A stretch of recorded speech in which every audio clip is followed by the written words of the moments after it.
Assalamualaikum warahmatullahi wabarakatuh. Halo teman-teman belajar, saya Duratul Praningtyas. Pada kesempatan kali ini, saya akan menjelaskan materi yang sudah saya pelajari di kelas Bahasa Indonesia, yaitu tentang sejarah bahasa Indonesia dan ejaan bahasa Indonesia. Namun, sebelum saya menjelaskan materi tersebut, boleh nih teman-teman semua untuk menyiapkan buku catatan, bolpen, pensil, atau mungkin cemilan untuk menemani belajar kalian. Baik, kita langsung ke materi yang pertama ya, yaitu sejarah bahasa Indonesia. Namun sebelum kita mempelajari sejarah bahasa Indonesia, kurang lengkap rasanya kalau kita tidak mempelajari perkembangan ejaan bahasa Indonesia. Ejaan pertama yang digunakan di Indonesia pada tahun 1901 adalah ejaan Van Ophuijsen. Seperti apa ejaan ini? Ejaan Van Ophuijsen berbentuk penulisan kata-kata dalam bahasa Melayu, tetapi menggunakan model yang bisa dipahami oleh orang-orang Belanda seperti pemakaian huruf Latin dan bunyi yang mirip tuturan Belanda. Seperti menggunakan huruf J untuk menuliskan bunyi Y. Contoh katanya, yang, dayang, sayang. Y dalam ketiga kata ini ditulis menggunakan huruf J. 2. Ejaan yang digunakan mulai tahun 1947, yaitu ejaan Suwandi. 1. Huruf OE dibaca U. Misalnya, guru, dulu, ibu. U dalam ketiga kata ini dituliskan dengan huruf OE. 2. Kata ulang boleh ditulis dengan angka 2. Misalnya, buru-buru, lari-lari. Dalam penulisannya, buru-buru bisa ditulis buru 2. Lari-lari bisa ditulis lari 2. 3. Bunyi sentak yang awalnya ditulis dengan tanda apostrof dalam ejaan ini ditulis dengan huruf K. Misalnya, tak, kak, pak. Ejaan ketiga yang digunakan di Indonesia sejak tahun 1972 sampai tahun 2015, yaitu ejaan yang disempurnakan atau EYD yang dibuat oleh Presiden Soeharto. EYD memiliki kemiripan dengan panduan umum ejaan bahasa Indonesia yang kita gunakan sekarang. Namun, keduanya tetap memiliki perbedaan. Yang perbedaan pertama yaitu dalam ejaan yang disempurnakan atau EYD hanya dicontohkan dua bentuk diakritik pelafalan huruf vokal E, yaitu E pada sore, pena dan enak, dan E pada emas, kerang, dan mukena. Namun di Poebi ditambah satu lagi bentuk diakritik pelafalan huruf vokal E, yaitu E pada militer, ember, dan mantel. 2. Dalam EYD belum ada huruf diftong EI. Dalam EYD hanya terdapat 3 huruf diftong, yaitu AI, AU, dan OI. Sedangkan dalam Poebi sudah ditambahkan satu lagi huruf diftong, yaitu EI. 3. Huruf kapital. Pada EYD, huruf kapital digunakan pada huruf pertama nama orang, nama gelar keturunan, gelar kehormatan, dan gelar keagamaan. Sedangkan pada Poebi, huruf kapital juga digunakan pada julukan, seperti julukan Dewi Pertanian dan Dewa Guntur. 4. Huruf tebal. Pada EYD belum digunakan huruf tebal, sedangkan pada Poebi huruf tebal sudah mulai digunakan. 5. Penggunaan tanda titik koma. Pada EYD, tanda titik koma hanya digunakan untuk memisahkan bagian-bagian kalimat yang sudah setara. Sedangkan pada Poebi, tanda titik koma juga digunakan untuk akhir pemerincian yang berupa klausa dan untuk memisahkan bagian-bagian pemerincian yang dalam kalimat sudah menggunakan tanda koma. Dan ejaan keempat yang digunakan kita saat ini yang mulai dibentuk sejak tahun 2015 sampai 2016, yaitu Panduan Umum Ejaan Bahasa Indonesia. Baik, selanjutnya, mengapa bahasa Indonesia terus berubah? Bahasa terus berubah karena sifatnya yang dinamis. Pembaharuannya disebabkan oleh pengaruh internal dan eksternal. Pengaruh internal disebabkan oleh adanya perilaku para penutur dalam kehidupan sehari-hari untuk saling menyesuaikan diri dan disusul dengan kecenderungan berinovasi pada kelompok masyarakat yang sudah akrab dengan perubahan-perubahan secara perlahan maupun dengan perubahan-perubahan lain secara berantai yang akhirnya menjadikan bahasa-bahasa itu berbeda satu sama lain. Lalu perubahan eksternal disebabkan oleh perubahan dan perkembangan bahasa yang diakibatkan oleh adanya kontak suatu bahasa dengan bahasa lain.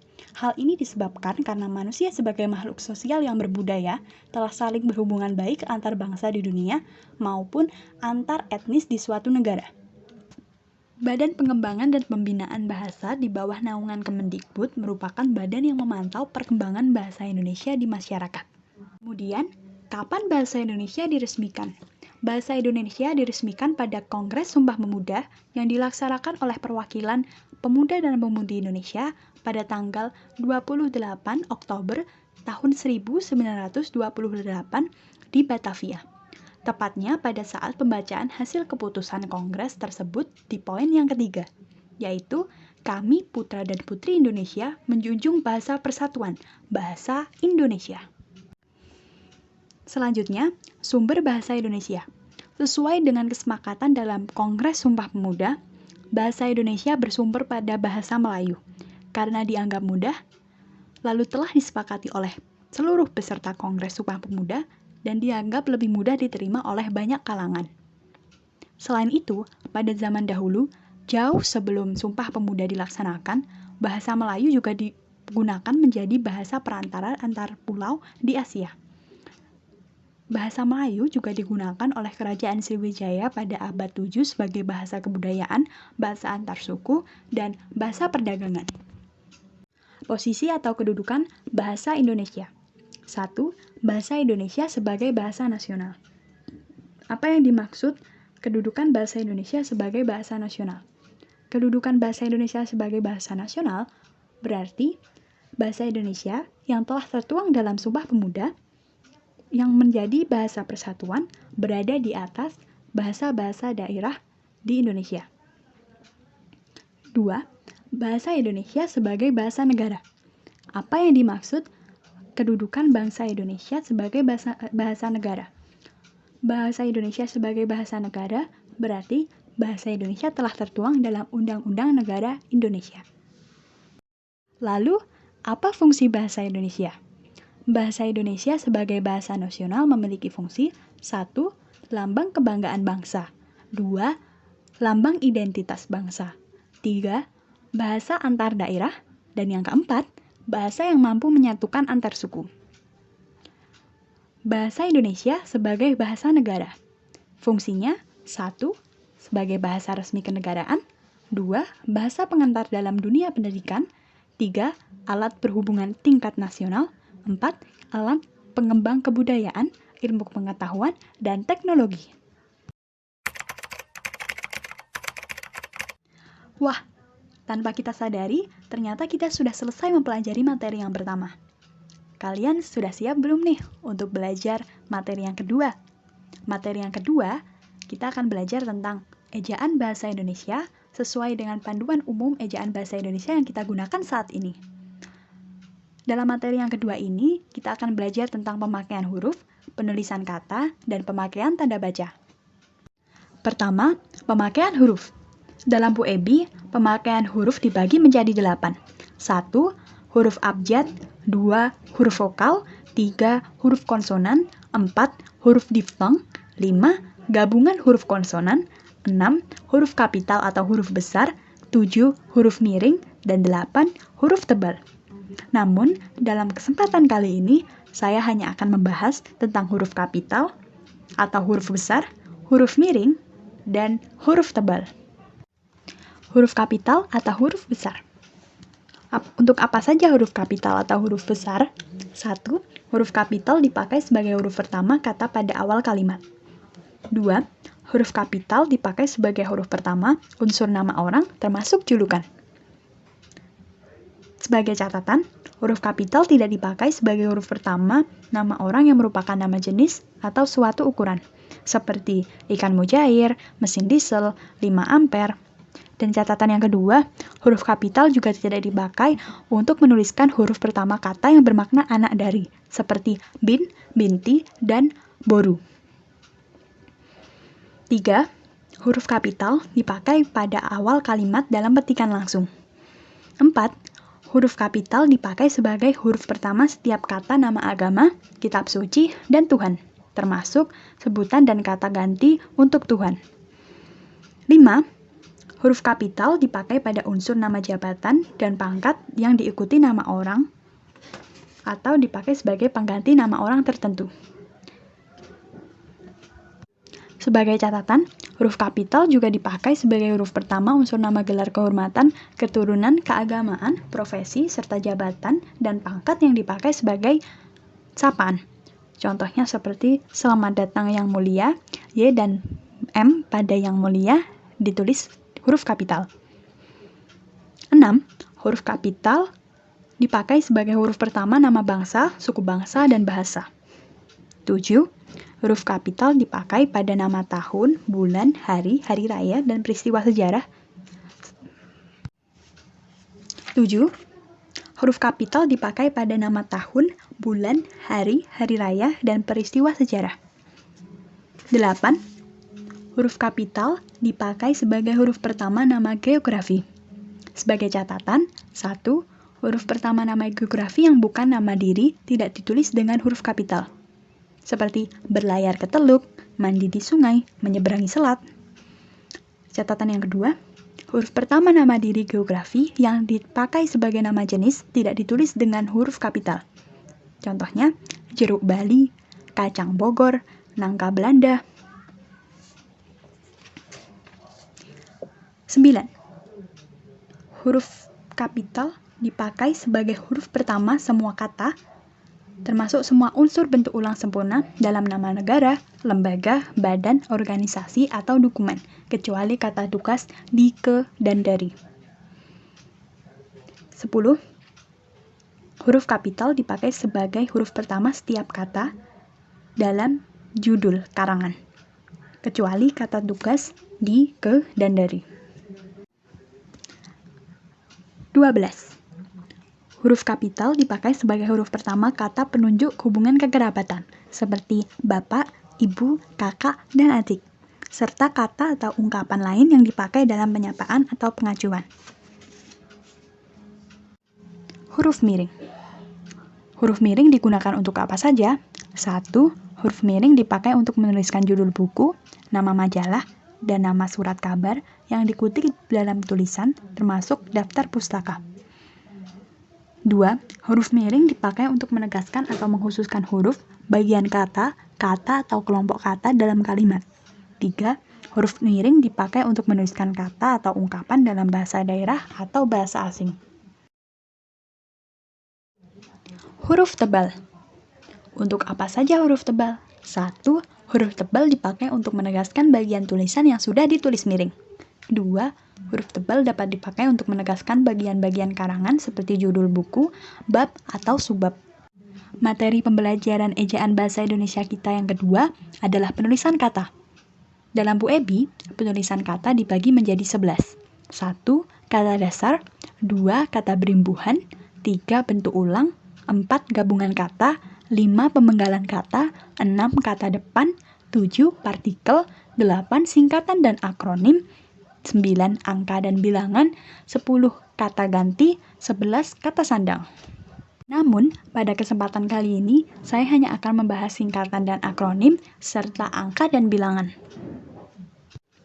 Singkatan dan akronim. Singkatan. Ciri-ciri singkatan yaitu diambil dari tiap huruf depan kata dan pembacaannya dieja. Contohnya SD, SMP, dan SMA. Akronim. Ciri-ciri akronim yaitu diambil dari satu suku kata tiap kata dan dibaca seperti kata. Contoh, iptek, lipi, bulog. Angka dan bilangan. Angka dan bilangan dalam bahasa Indonesia ada 2. 1. Angka Arab, yaitu angka yang biasa kita gunakan saat kita belajar matematika. Dan yang kedua, angka Romawi, angka yang biasa dilambangkan dengan huruf seperti I untuk melambangkan 1 dan X untuk melambangkan 10. Penggunaan angka dan bilangan. 1. Bilangan dalam teks yang dapat dinyatakan dengan satu atau dua kata ditulis dengan huruf, kecuali jika bilangan itu dipakai secara berurutan seperti dalam perincian atau paparan. Contoh, mereka menonton drama itu sampai 3 kali. 3 ditulis dengan huruf. Di antara 72 anggota yang hadir 52 orang setuju, 15 orang tidak setuju, dan 5 orang tidak memberikan suara. 72, 52, dan 15, serta 5 ditulis dengan angka. 3. Angka yang menunjukkan bilangan besar dapat ditulis dengan huruf supaya lebih mudah dibaca. Contohnya, dia mendapatkan bantuan 250 juta rupiah untuk mengembangkan usahanya. 250 tetap ditulis dengan angka dan juta ditulis dengan huruf. 4. Angka dipakai untuk menyatakan ukuran panjang, berat, luas, isi, dan waktu serta nilai uang. 6. Angka dipakai untuk menomori alamat seperti jalan, rumah, apartemen, dan kamar. 6. Angka dipakai untuk menomori karangan atau ayat kitab suci. 7. Penulisan bilangan tingkat dapat dilakukan dengan cara berikut. Misal, abad 20. Jika ditulis dengan Romawi, abad XX. Jika ditulis dengan angka Arab, abad ke-20. Jika ditulis dengan huruf, abad ke-20. Pemakaian tanda baca. Dalam PUEB, tanda baca dibagi menjadi 15. 1 tanda titik, 2 tanda koma, 3 tanda titik koma, 4 tanda titik 2, 5 tanda hubung, 6 tanda pisah, 7 tanda tanya, 8 tanda seru, 9 tanda elipsis, 10 tanda petik, 11 tanda petik tunggal, 12 tanda kurung, 13 tanda kurung siku, 14 tanda garis miring, dan 15 tanda penyingkatan atau apostrof. Namun, dalam kesempatan kali ini, saya hanya akan membahas 4 tanda baca, yaitu tanda titik, tanda koma, tanda titik koma, dan tanda titik 2. Tanda titik. Penggunaan tanda titik. 1. Tanda titik dipakai pada akhir kalimat pernyataan. 2. Tanda titik dipakai di belakang angka atau huruf dalam suatu bagan, ikhtisar, atau daftar. 3. Tanda titik dipakai di belakang angka atau angka terakhir dalam penomoran deret digital yang lebih dari satu angka dalam judul, tabel, bagan, grafik, atau gambar. 4. Tanda titik dipakai untuk memisahkan angka jam, menit, dan detik yang menunjukkan waktu atau jangka waktu. 5. Tanda titik dipakai dalam daftar pustaka di antara nama penulis, tahun, judul tulisan yang tidak berakhir dengan tanda tanya atau tanda seru, dan tempat terbit. 6. Tanda titik dipakai untuk memisahkan bilangan ribuan atau kelipatannya yang menunjukkan jumlah. 7. Tanda titik tidak dipakai di belakang alamat penerima dan pengirim surat dan tanggal surat. 8. Tanda titik dipakai di akhir singkatan nama gelar, pangkat, dan sapaan. Tanda koma. Penggunaan tanda koma. 1. Tanda koma dipakai di antara unsur-unsur dalam suatu pemerincian atau pembilangan. 2. Tanda koma dipakai sebelum kata penghubung seperti tetapi, melainkan, dan sedangkan dalam kalimat majemuk setara. 3. Tanda koma dipakai untuk memisahkan anak kalimat yang mendahului induk kalimatnya dalam kalimat majemuk bertingkat. 4. Tanda koma dipakai di antara kata atau ungkapan penghubung antar kalimat, seperti oleh karena itu, jadi, dengan demikian, sehubungan dengan itu, dan meskipun demikian. 5. Tanda koma dipakai sebelum dan atau sesudah kata seru seperti oh, ya, wah, aduh, atau hai, dan kata yang dipakai sebagai sapaan seperti bu, di, atau nak. 6. Tanda koma dipakai untuk memisahkan petikan langsung dari bagian lain dalam kalimat. 7. Tanda koma dipakai di antara nama dan alamat, bagian-bagian alamat, tempat dan tanggal, serta nama tempat dan wilayah atau negeri yang ditulis berurutan. 8. tanda koma dipakai untuk memisahkan bagian nama yang dibalik susunannya dalam daftar pustaka. 9. Tanda koma dipakai di bagian-bagian dalam catatan kaki atau catatan akhir. 10. Tanda koma dipakai di antara nama orang dan singkatan gelar akademis yang mengikutinya untuk membedakannya dari singkatan nama diri, keluarga, atau marga. 11. Tanda koma dipakai sebelum angka desimal atau di antara rupiah dan sen dinyatakan dengan angka. 12. Tanda koma dipakai untuk mengapit keterangan tambahan atau keterangan aposisi. 12. Tanda koma dapat dipakai di belakang keterangan yang terdapat pada awal kalimat untuk menghindari salah baca atau salah pengertian. Tanda titik koma. Penggunaan tanda titik koma. 1.